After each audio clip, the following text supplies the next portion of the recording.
J'ouvre le second débat de ce sens public avec cette question: que reste-t-il du pouvoir du Hamas à Gaza? Depuis le 19 janvier, chaque libération d'otages donne lieu à une démonstration de force. Comment analyser en détail ces images? Qui dirige le Hamas aujourd'hui? L'avenir de la bande de Gaza peut-il s'écrire sans cette organisation terroriste? Avant de répondre avec nos experts, on voit comment le Hamas met justement en scène ces libérations avec Juliane Roland.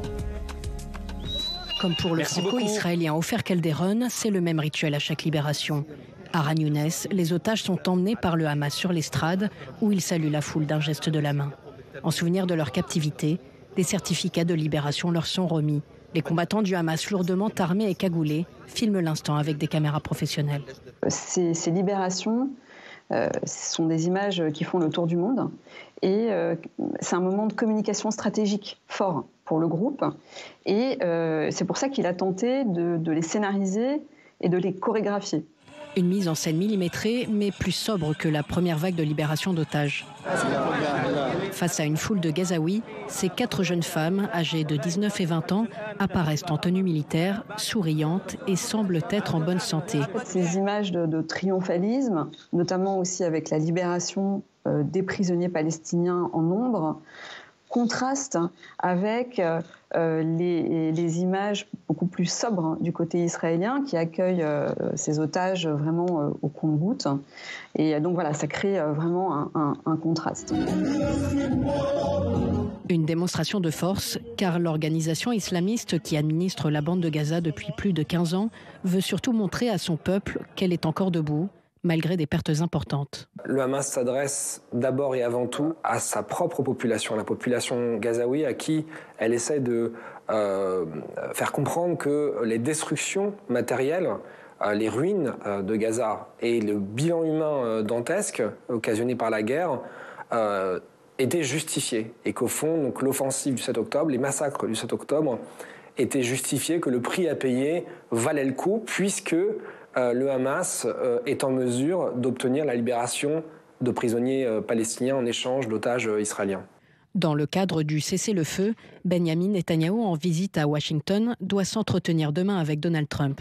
Objectif, s'accorder sur la libération des derniers otages israéliens et prisonniers palestiniens.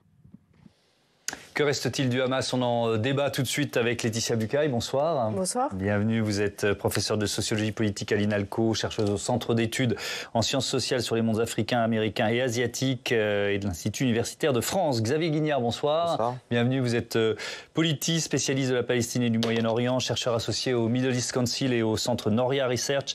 Et vous publiez Comprendre la Palestine, enquête graphique qui vient de paraître aux éditions des Arènes. Galaïa Fenwick, bonsoir et bienvenue. Bonsoir.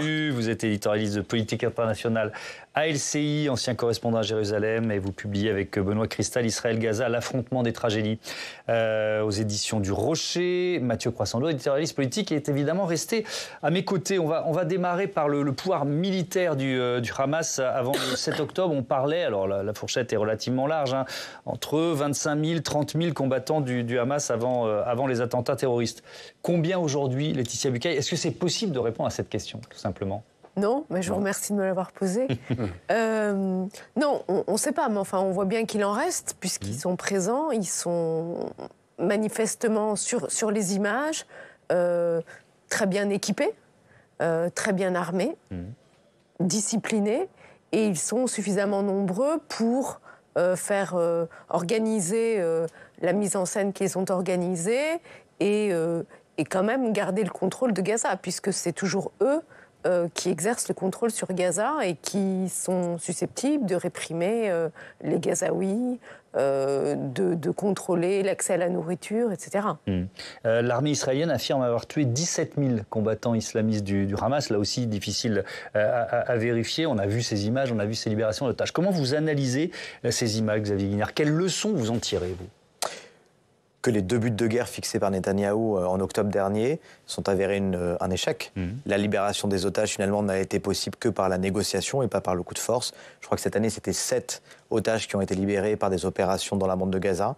Là, on voit qu'en novembre 2023, et puis là, depuis janvier, la libération des otages est liée aux négociations. Et puis, sur l'éradication du Hamas, je crois que la réponse, elle est là et que c'est en partie ce qui justifie ces scènes autour des libérations d'otages. Ouais.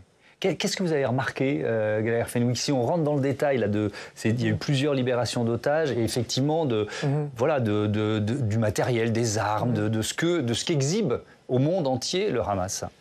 Il démontre à nouveau qu'il a un sens aigu de la communication, puisque vous mentionnez les armes. Ils ont mis en avant les armes qu'ils ont subtilisées lors du 7 octobre. Ce qui a beaucoup marqué lors de la dernière libération, c'est cet énorme pick-up, ce 4x4 noir Ram de marque américaine qui pareillement a été subtilisé pendant le 7 octobre, qui a très largement été mis en scène. À chaque fois qu'il y a une libération, il organisait une sorte de surprise avec toute une symbolique géographique, thématique. Donc les armes sont bien mises en avant. Ce que je remarque également, c'est que quand on pose des questions comme la vôtre qui sont absolument nécessaires, on ne définit pas les termes. Parce que ce qu'il faut comprendre, c'est qu'aux yeux de l'armée israélienne, où on a énormément de témoignages pour le corroborer, quand vous posez la question de savoir combien de combattants il reste, qu'est-ce qu'un combattant du Hamas? Comment vous définissez ce qu'est un combattant du Hamas? Est-ce que la personne qui amène de l'eau, qui abrite, qui sait où se cache celui qui a les armes fait partie de l'appareil militaire? Et on voit que, et ça ce sont des témoignages qui sont rapportés notamment par Haaretz, par Breaking the Silence, il y a une espèce de définition finalement très très vague. Ensuite, il y a un homme qui a répondu à votre question, et pas n'importe qui. Il s'appelle Anthony Blinken. Et le 14 l'ancien secrétaire d'État, ministre des Affaires étrangères américain. Il est au Atlantic Council. Et qu'est-ce qu'il dit? Et ça a défrayé la chronique. Pour chaque membre du Hamas éliminé, il y a eu un recrutement. Donc qu'ils en aient éliminé 18 000 ou 6 000, c'est l'un des derniers chiffres que j'ai lu aujourd'hui dans le Grand Continent, il y en a toujours autant. Le chiffre dont on parle généralement, vous avez parlé d'une fourchette, il est donné par le renseignement israélien, c'est 30 000. Donc, que vous soyez à 6 000 ou 18 000, s'il y a eu un recrutement... Si on en croit Anthony Blinken... Si on en croit Anthony Blinken, qui a priori n'a pas trop de raisons, je pense, de surestimer ou de mentir là-dessus, effectivement, je rejoins ce qui a été dit, l'un des buts premiers n'est pas atteint. Mathieu? J'avais une question, c'est... Pourquoi on a donné le sentiment d'avoir réussi à décapiter, Israël a donné le sentiment d'avoir réussi à décapiter le Hezbollah et pas le Hamas? Parce qu'en 2006, l'armée israélienne subit un échec cuisant dans son opération contre le Hezbollah. À partir de ce moment-là, elle décide de consacrer énormément de ressources en matière de renseignement, notamment à l'identification de tous les membres du Hezbollah, de tout l'appareil du Hezbollah, les tunnels, les armes, les planques, les maisons, la structure, etc. Ce qu'ils n'avaient jamais fait pour le Hamas. Israël est capable de faire contre le Hezbollah en 10 jours, ce qu'il a été totalement incapable de faire. Parce qu'il y a eu des années de préparation. Oui, voilà. Parce qu'il y a eu un détournement massif des ressources et de l'attention. Mais il semble aussi que l'engagement du Hezbollah en Syrie a beaucoup facilité la tâche des Israéliens et leur a permis là, de justement pénétrer vraiment l'organisation. Alors que pour le Hamas, il y a un effet Gaza, c'est-à-dire que Gaza est quand même bouclé, complètement assiégé depuis 2007. Et Israël avait misé sur une surveillance classique, une surveillance avec des moyens technologiques, mais qui s'est avérée peu efficace, étant donné que le Hamas a su mettre à profit une nouvelle organisation souterraine et s'organiser sans doute sans utiliser de téléphone portable, ni de pagers, etc., pour échapper à ce type de surveillance. Ouais. Alors, on va rester sur ce premier thème plutôt militaire et ces démonstrations de force du Hamas avec Didier Loras qui est avec nous en duplex de Jérusalem, journaliste en charge de la géopolitique, de la défense et du terrorisme à l'agence France-Presse. Et vous êtes au bureau de Jérusalem depuis 2 semaines. Peut-être votre retour d'expérience sur ces libérations d'otages. Il y en a une dont on n'a pas parlé, c'est celle qui s'est passée la semaine dernière à Khan Younes, qui était particulièrement violente, des invectives, enfin un climat qui était vraiment particulièrement lourd pour les otages israéliens. Il y a cette question-là, et puis voilà, ce que vous vouliez nous dire sur la puissance militaire du Hamas aujourd'hui. Je voulais juste revenir sur ce qui a été dit sur les propos d'Anthony Blinken. Bonsoir, pardon, j'aurais pu commencer par ça. Sur les propos d'Anthony Blinken, je voulais juste ajouter que par définition, si aujourd'hui, pour chaque combattant du Hamas, il y a un recrutement, j'ai envie de dire, demain, il y en aura 3. Parce que la façon avec laquelle cette guerre a été menée, le nombre de civils qui sont morts, les familles qui ont été complètement massacrées, il y a toute une génération d'enfants et d'adolescents qui, quel que soit l'état dans lequel ils étaient il y a 1 an et demi, vont avoir grandi avec la haine absolue d'Israël. Donc, on peut parler évidemment de... Alors, ces adolescents-là ne sont pas aujourd'hui forcément formés, armés, prêts à se battre. Mais ils le seront, et ils seront en tout cas animés par un traumatisme invraisemblable qui vient de ce qui s'est passé depuis mi-octobre 2023. Donc après, sur ce que vous évoquiez là, sur cette libération d'otages qui s'est très mal passée. Alors ce qui est intéressant, c'est de voir que la dernière libération d'otages, pour le coup, 2 jours après, elle était extrêmement fluide. Ils avaient trouvé le moyen d'avoir beaucoup moins de public, beaucoup moins de monde. On a senti effectivement que dans cette espèce de tunnel très très effrayant, avec une otage qui effectivement marche pendant des minutes et des minutes et des minutes au milieu d'une foule hostile, exaltée, qui l'insulte, et il faut quand même réaliser que c'est le premier contact qu'elle a avec le monde extérieur depuis le 7 octobre. Il y a une forme d'impréparation pour le coup. Donc il y a quelque chose aussi qui est très compliqué, et peut-être que ça va se régler définitivement, j'ai envie de dire, dans les prochaines libérations, mais il y a aussi des problèmes logistiques, il y a aussi des problèmes très compliqués voilà, dans ces processus de libération. Là, il y avait beaucoup trop de monde. Il y a manifestement quelque chose qui a été raté, et je veux juste souligner, puis j'arrête là, qu'à un moment, on a attendu, avant cette scène-là, il a fallu attendre peut-être 2h30 ou 3h, où les voitures étaient là, on ne savait pas très bien où étaient les otages, on ne savait pas très bien ce qui se passait. Et à un moment, le bureau du Premier ministre a communiqué en disant « l'armée est prête à intervenir si quelque chose se passe mal ». Donc, même les Israéliens ne savaient pas ce qui se passait. Personne ne savait ce qui se passait. Merci Didier, je reviens vers vous tout à l'heure. Alors, on parlait de la communication du Hamas. Il y a eu sans doute ce jour-là quand même, si on est très cynique, une erreur de communication de la part du Hamas. Et qu'on parle de l'encadrement. C'était un peu la question que posait Mathieu à l'instant. Et je vous propose d'écouter le porte-parole des brigades Al-Qassam, qui a reconnu, mais c'était seulement il y a quelques jours, alors que Israël l'annonce depuis le 13 juillet, la mort de son chef Mohamed Deif. Les brigades Ezz-Eddine Al-Qassam annoncent à notre grand peuple, à notre nation et à tous les partisans de la liberté et de la résistance dans le monde le martyre d'un groupe de grands combattants et de commandants héroïques, membres du Conseil militaire général des brigades Ezz-Eddine Al-Qassam, le grand martyr de la nation, le commandant Mohamed Deif, chef d'état-major des brigades Al-Qassam. Donc, mort annoncée par Israël, par l'armée israélienne, c'était le 13 juillet. Alors, double question, Laetitia Bucaille, pourquoi les brigades Al-Qassam ont attendu aussi longtemps ? Et puis derrière, ça reprend ce que disait Mathieu.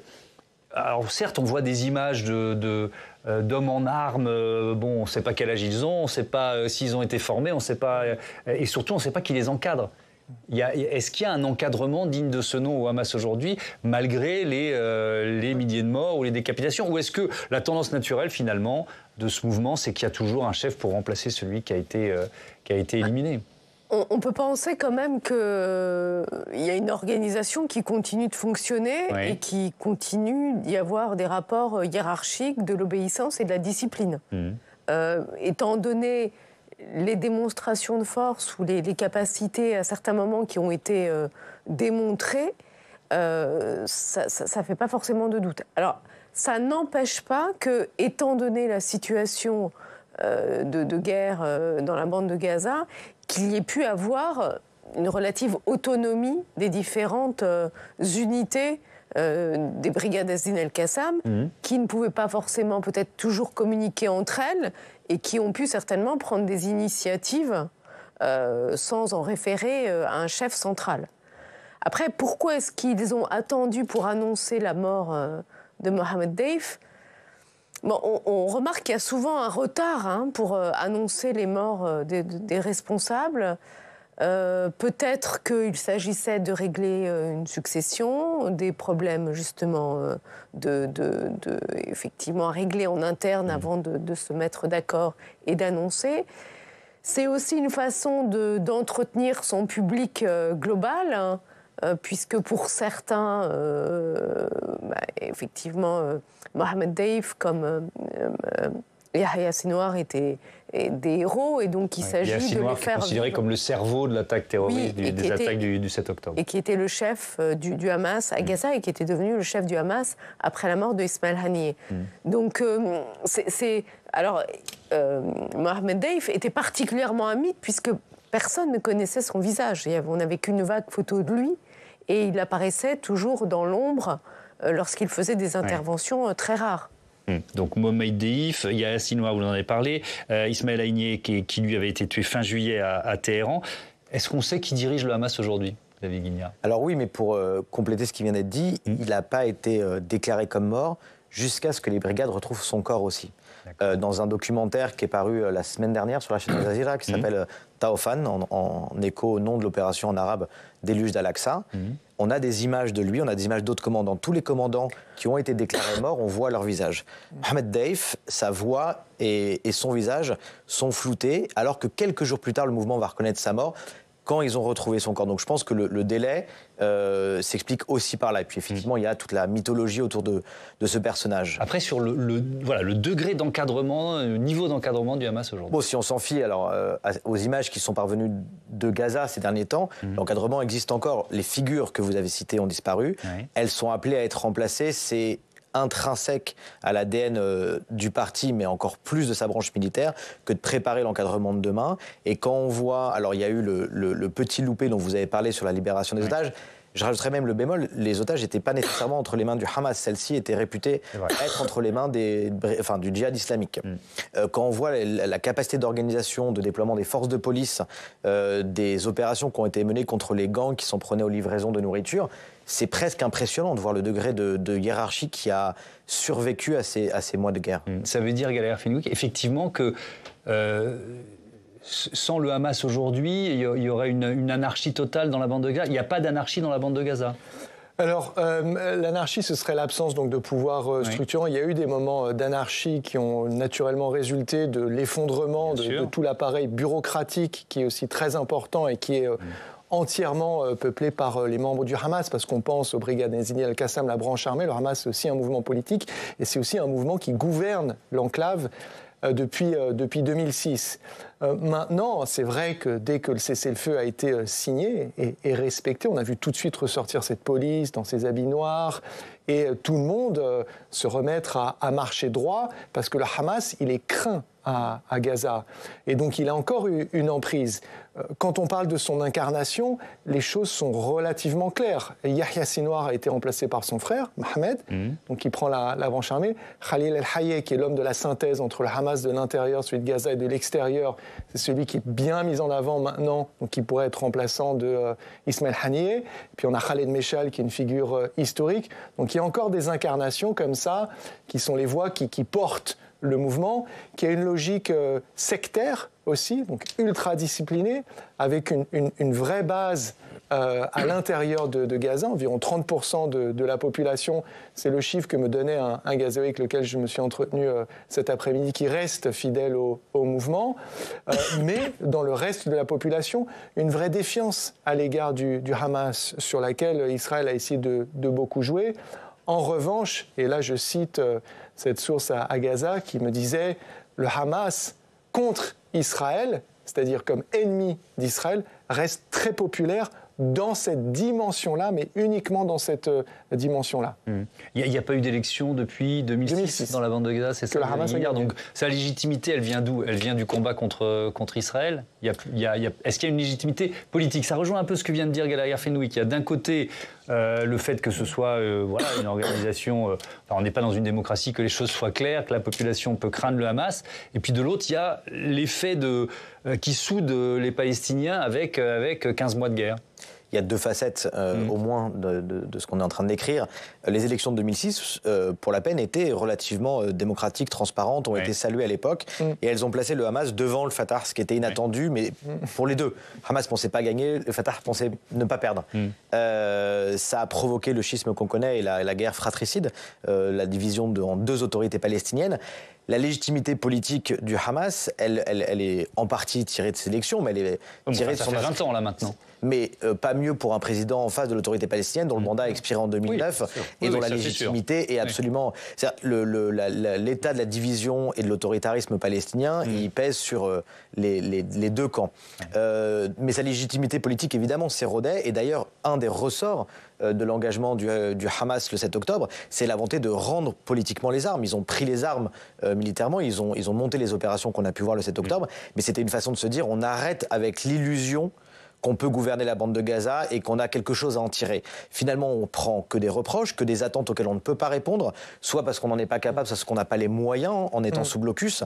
Et donc, le Hamas, politiquement, ne s'est pas projeté au-delà du 7 octobre. Alors, ce qu'on voit là, c'est les résidus de l'administration qui préexistaient jusqu'au 6 octobre au soir. Et la raison pour laquelle on les voit, c'est qu'il n'y a aucune volonté, pour l'instant, d'engager la discussion sur le jour d'après. C'est-à-dire que finalement, les Israéliens, refusant ça, se retrouvent face à l'ennemi d'hier. On va en parler évidemment du jour d'après. Je reviens vers Didier Lauras pour parler, parce que c'est l'une des informations que l'agence France-Presse nous a livrées aujourd'hui, le Hamas qui se dit prêt à engager un deuxième cycle de négociations avec Israël. D'où vient cette information? Comment on peut la décoder, Didier?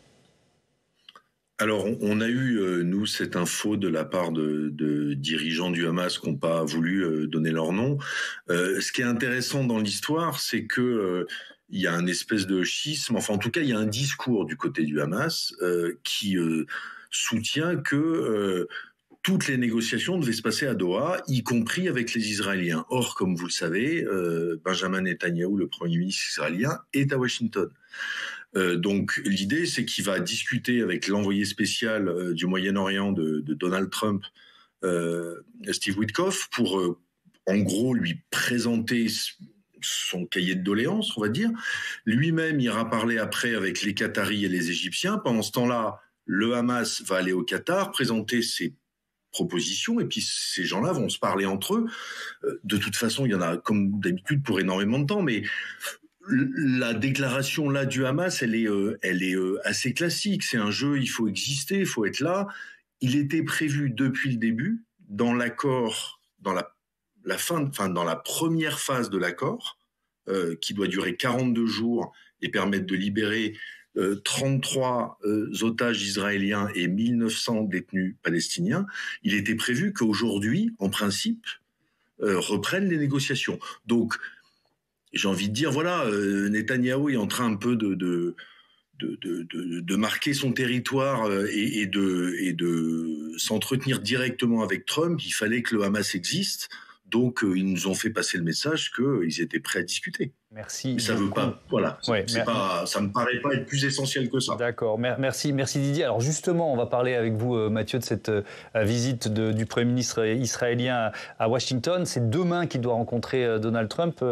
Détaillez-nous les enjeux de cette visite. Il ne s'agit pas de réchauffer les liens entre Israël et la Maison-Blanche. Ça, c'est déjà fait d'une certaine façon. Netanyahou a été un des premiers à féliciter le nouveau président américain pour sa réélection. Enfin, sa nouvelle élection plutôt. Il sera le premier dirigeant étranger à être reçu. Il le clame partout.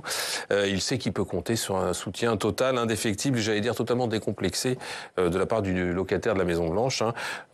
Trump vient par exemple de faire annuler les sanctions visant les colons israéliens coupables de violences en Cisjordanie.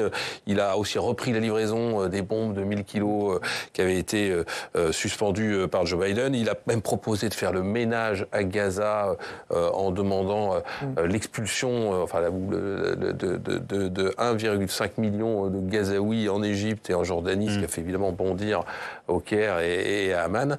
Donc, du point de vue du soutien et de l'amitié, il est total. Oui, est-ce qu'on peut dire pour autant que le président américain va forcément ménager Netanyahou? Eh bien non, parce que Benjamin Netanyahou aurait tort de se réjouir trop vite, car son allié historique risque de peser de tout son poids pour lui imposer ses vues au Proche-Orient, et peut-être pour gagner le prix Nobel de la paix, mais aussi surtout parce qu'il a d'autres dossiers urgents à régler.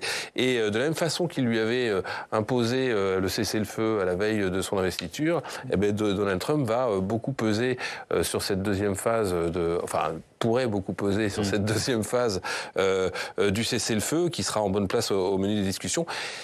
Et en plus, Donald Trump ne veut pas seulement faire taire les armes à Gaza, mais dans toute la région, au Liban, en Cisjordanie. Il veut que le dossier soit réglé aussi. Or, on a bien vu depuis quelques jours la montée des tensions avec les opérations militaires de Tsahal qui ont abouti à la destruction à l'explosif quand même d'une vingtaine de bâtiments. Ça a été qualifié ça fait entre 50 et 70 morts, on n'a pas de chiffre précis, mais ça a été qualifié de nettoyage ethnique par l'autorité palestinienne. Or, si Benjamin Netanyahou cède à tout ça, qu'est-ce qui se passe chez lui? Il a un problème, parce qu'il a toute son aile droite, l'aile la plus dure, qui, elle, défend évidemment les opérations militaires et n'entend pas cesser comme ça sur tous les fronts. Par ailleurs, Trump a fait de la normalisation des relations avec l'Arabie Saoudite un autre de ses dossiers prioritaires. Et Riyad demande que soient réglées les situations palestiniennes. Bref, ça fait beaucoup de cases à cocher ou de devoirs à faire pour Benjamin Netanyahou. Puis j'ajoute pour terminer que l'autre dossier prioritaire, c'est évidemment l'Iran, et que même sur ce dossier-là, leur vue pourrait diverger, parce que on sait que Benjamin Netanyahou défend l'option militaire pour aller taper, comme ils l'ont fait jusqu'à présent, des cibles précises et peut-être davantage en Iran, alors qu'à Washington, certains diplomates américains, y compris et surtout maintenant dans l'entourage de Trump, se demandent si le temps n'est pas venu de profiter de la faiblesse de Téhéran pour rouvrir d'hypothétiques négociations. Pour reprendre des négociations. Je voudrais qu'on se projette sur la suite. Là, on est dans le premier cycle de négociations.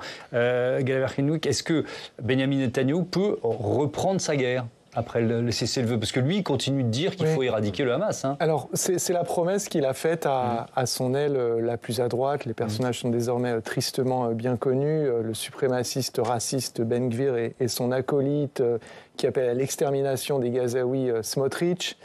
Dans le communiqué qui sort du bureau du Premier ministre, il est explicitement dit qu'Israël se réserve le droit de pouvoir reprendre la guerre. Donc ce qu'on sent, c'est qu'il est en train d'essayer de mettre la pression sur la Cisjordanie, Jenin étant la ville sœur de Gaza, avec ses explosions absolument terrifiantes, afin de pousser le Hamas à la faute, mais aussi parce que pour lui, gouverner, c'est faire la guerre. Il en va de sa survie politique, mais aussi personnelle au sens judiciaire. Il a 3 procès, corruption, abus de confiance et fraude. Donc, pour Netanyahou, c'est compliqué. Il était coincé Bibi était coincé entre Biden et Ben Gvir. Maintenant, Bibi est coincé entre Trump et Ben Gvir. Donc, sa marge de manœuvre, elle est relativement étroite. On est passé un peu rapidement sur la déclaration du Hamas qui dit on est prêt pour la deuxième phase. C'est pas mineur comme information. C'est le Hamas à nouveau qui montre son sens aigu de la communication, parce que quand il va être devant Trump demain mardi, le Hamas est en train de dire c'est pas nous le problème. S'il y a un problème, il vient du type en face. Parce que c'est ce petit jeu-là, les deux font le tour de Trump, comme ça, s'accuser mutuellement d'être responsables du potentiel effondrement de ce processus auquel Trump tient mordicus. C'est-à-dire que quand Trump dit les Palestiniens peuvent sortir de Gaza, c'est de l'épuration ethnique, crime de guerre, c'est inacceptable, etc. Mais qu'est-ce que ça veut dire dans le langage de Trump? Ça veut dire cette affaire, je l'ai réglée. Trump se ferme des 24 heures, c'est fini. Maintenant, on passe à mes dossiers. Les dossiers de Trump, ça a été très bien dit, c'est l'Arabie Saoudite. Donc Trump, dans sa tête, on est encore en 2020. Il est dans les accords d'Abraham. Il veut relancer les accords d'Abraham. Sa pièce maîtresse, c'est Riyad, Tel Aviv, et l'Iran, avec une porte ouverte, et ça c'est très surprenant, sur de la négociation pour revenir à un accord sur le nucléaire, mais qui comprendrait probablement le programme balistique. Alors que Benjamin Netanyahou, lui, effectivement... Ben Gvir, aujourd'hui, il a parlé, il a dit « Vous, monsieur le Premier ministre, vous allez à Washington, ramenez l'autorisation de reprendre la guerre. » Mais il y a des éléments, pardon, je suis un peu long, dans l'univers, dans l'écosystème politique israélien. Je pense notamment à Yair Lapid, Benny Gantz, qui pourraient lui permettre de sauver sa coalition et qui, eux, ont envoyé le signal que si jamais il est mis en difficulté par des défections, que ce soit Ben Gvir, Smotrich ou même les ultra-orthodoxes, parce qu'il y a un sujet aussi sur la conscription avec un vote du budget qui va arriver, d'autres personnages sont en train de dire à Benjamin Netanyahou « Va jusqu'au bout de cet accord, fais revenir tous les otages vivants et morts ». Et on sauvera ta coalition. Ouais. Alors, on va ouvrir un dernier chapitre. Il nous reste une douzaine de minutes sur l'avenir de la bande de Gaza, qui pour l'administrer, puis qui pour organiser la distribution d'aide humanitaire, qui pour reconstruire. Il y a beaucoup de grandes questions. Et on va commencer par un gros plan sur l'UNRWA, l'Office de secours et des travaux des Nations Unies pour les réfugiés de Palestine, qui a dû fermer ses locaux. Et c'est avec Audrey Vuettas qu'on en parle tout de suite, puisque dans l'actualité de ces dernières 48 heures, rebonsoir Audrey, l'agence de l'ONU d'aide aux réfugiés qui est la cible de nouvelles accusations. En effet, Émilie Damari, l'ex-otage israélo-britannique du Hamas qui a été libéré le 19 janvier dernier, affirme avoir été détenu pendant de longs mois dans les locaux de l'UNRWA dans la bande de Gaza.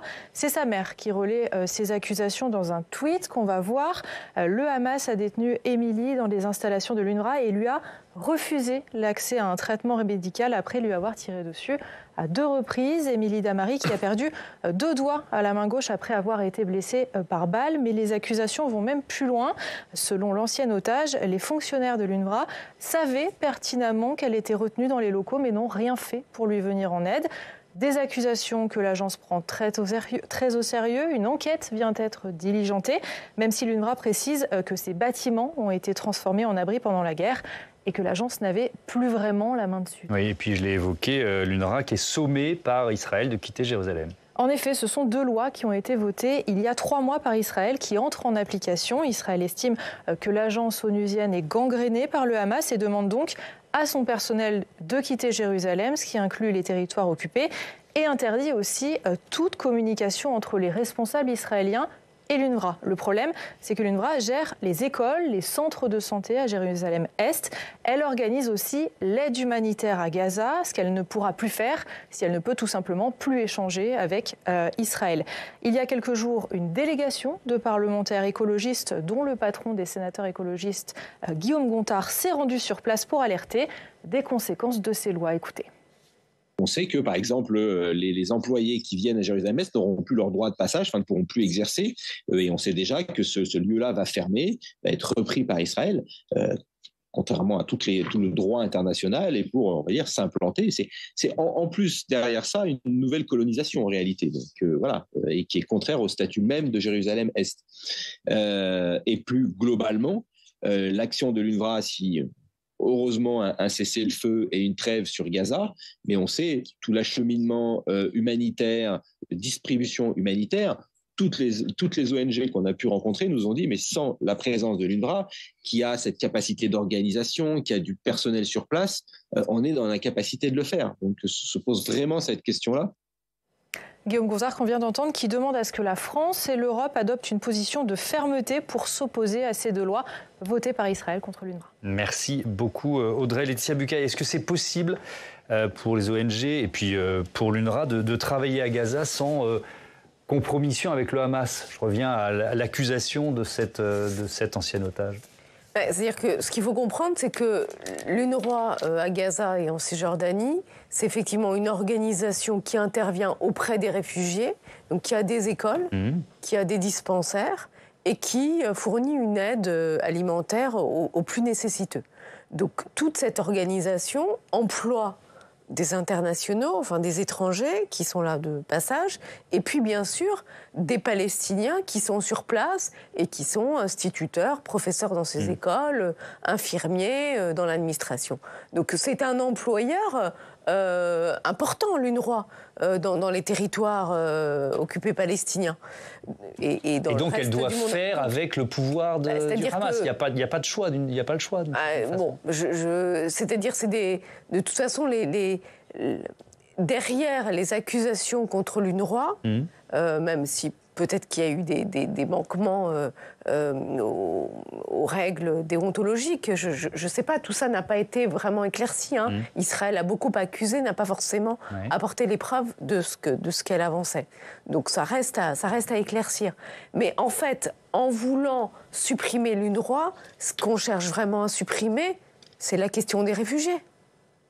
Le problème, c'est pas l'UNRWA pour Israël ou pour des gens de droite, d'extrême droite israélienne. Le problème, c'est cette question des réfugiés, cette question du droit au retour et le nationalisme palestinien.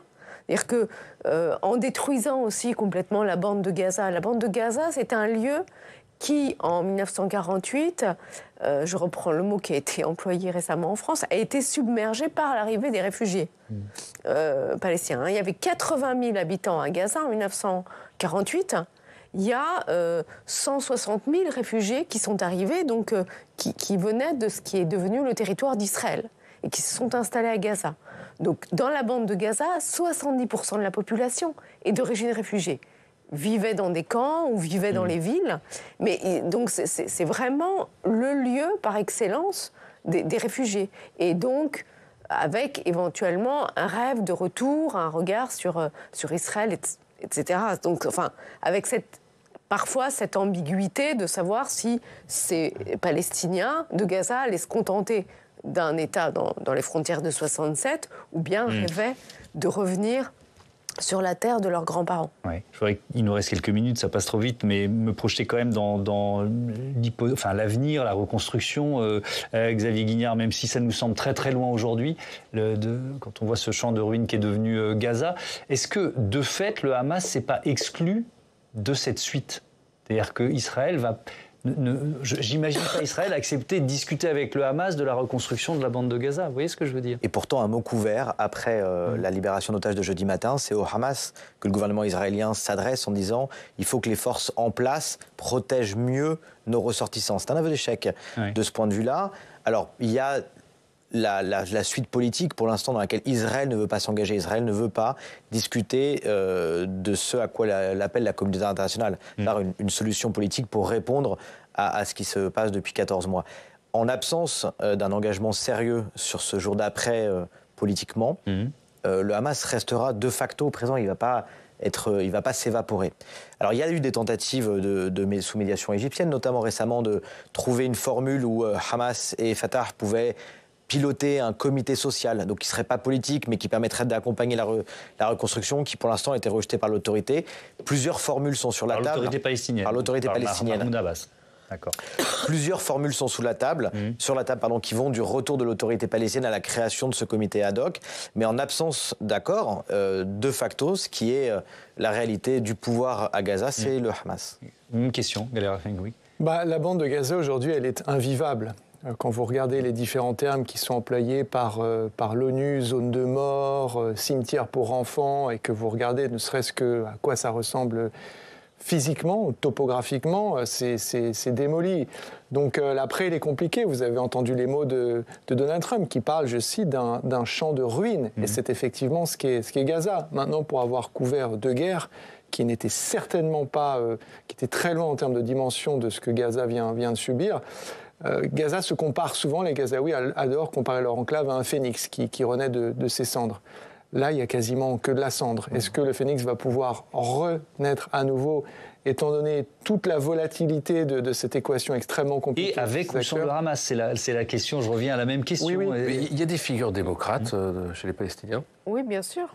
Des gens qui pourraient incarner une alternative avec des élections. Il y a le fameux Marwan Barghouti qui est en prison. Qui est toujours en prison. Oui, mais qui fait justement, qui est populaire notamment parce qu'il est à l'origine d'un accord avec le Hamas.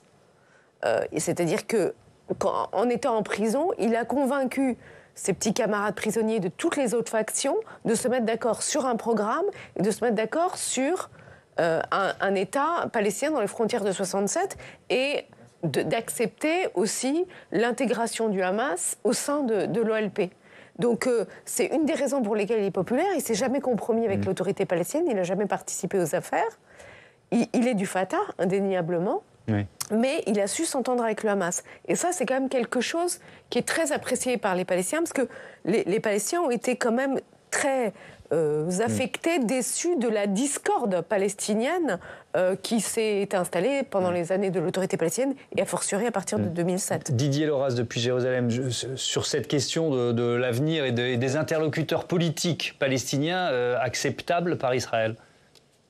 Alors déjà, moi je voudrais juste rappeler quelque chose très vite, c'est que c'est écrit dans l'accord de trêve actuel que on ne parlera de l'avenir de la bande de Gaza que dans la 3e phase. Et là, il commence la négociation sur la 2e. Et la 2e doit déjà parvenir à 2 choses: ramener tous les otages israéliens contre le nombre de prisonniers palestiniens qui sera négocié, et terminer la guerre.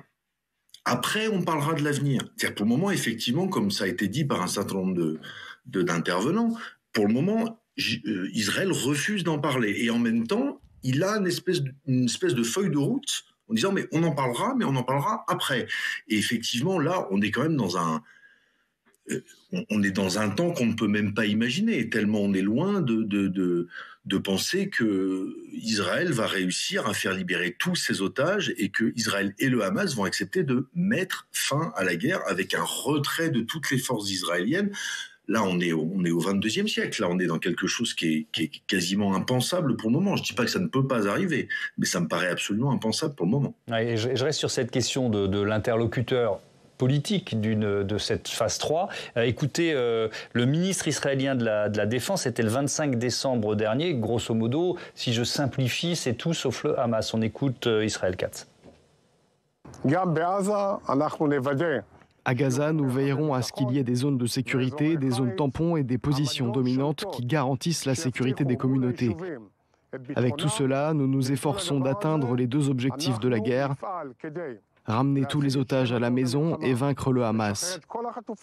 Ici, le Hamas ne sera ni au pouvoir militaire. Galaïr Fenwick, est-ce que le Hamas veut du pouvoir, d'ailleurs, du pouvoir politique? Alors vous noterez qu'il ne parle pas d'éradication du Hamas, pas de pouvoir politique, pas de pouvoir militaire. Oui. Mais le Hamas restera. Donc il y a un constat qui est un constat d'échec par rapport à ce terme d'éradication qui avait été employé au début. Moi, je crois que le Hamas ne veut pas de la note gazaoui qui est présentée au monde entier. Qui va reconstruire? Qui va payer pour ça? Qui va gérer ça? Le Hamas, qui a fait l'expérience du pouvoir, ça a été très bien dit, pendant 20 ans, et qui sait à quel point les objectifs de n'importe quel gouvernement dans cette enclave sont irréalisables. Donc il va laisser ça gérer par quelqu'un d'autre. En revanche, il va continuer de vivre, parce qu'on l'a beaucoup dit, il faut toujours le rappeler, le Hamas, c'est d'abord une idée, une idéologie. Elle trouve des incarnations, des représentants, mais cette idée du Hamas, elle reste forte, et elle va continuer de subsister, à mon sens. Et de combattre Israël, parce que c'est l'ADN du Hamas. Enfin, l'objectif quand même du Hamas, c'est vraiment de s'imposer comme l'incarnation du peuple palestinien. C'est quand même une des aspirations du Hamas, par la résistance armée, vraiment de s'imposer à la place de l'autorité palestinienne. Peut-être pas en exerçant le pouvoir, mais en tout cas d'être reconnu comme tel. Et en même temps, ça fonctionne très bien en Cisjordanie, puisque d'après les sondages qui valent ce qu'ils valent, mais quand même qui sont là, on sait que la popularité du Hamas en Cisjordanie est vraiment importante, plus importante qu'à bande de Gaza, parce qu'ils ne les gouvernent pas, bien entendu. Mais cela dit, en termes de popularité globale, et en termes de public global, le Hamas a conquis un public local et global. Merci beaucoup, merci à tous d'avoir participé à ce débat. Xavier Guignard, votre livre « Comprendre la Palestine » illustré par Alizé Depin et publié aux éditions des Arènes. Galaïr Fenwick, vous publiez avec Benoît Cristal « Israël Gaza, l'affrontement des tragédies », c'est aux éditions du Rocher. Merci encore et à bientôt sur ce plateau. Merci Mathieu, je vous laisse les clés pour demain. Vous serez, c'est vrai, j'ai cet honneur et ce plaisir. Et nous aussi. Et bonne émission demain avec notamment les 5 ans du Brexit. Ça va être un bon thème de seconde partie. Je vous dis à mercredi. Vous pouvez nous retrouver sur publicsena.fr. Nous réécouter en podcast. Je sais pas, on me dit quelque chose dans l'oreillette, mais Et je dis au revoir à Didier Loraz. Voilà, c'était ça que Elsa Dariola, la rédactrice en chef, me disait. Je n'avais pas oublié Didier, ou presque. Mais merci Didier et à très bientôt sur ce plateau. Vous pouvez noter enfin qu'Emmanuel Grégoire, le candidat socialiste à la mairie de Paris, sera l'invité de la matinale demain. Belle soirée.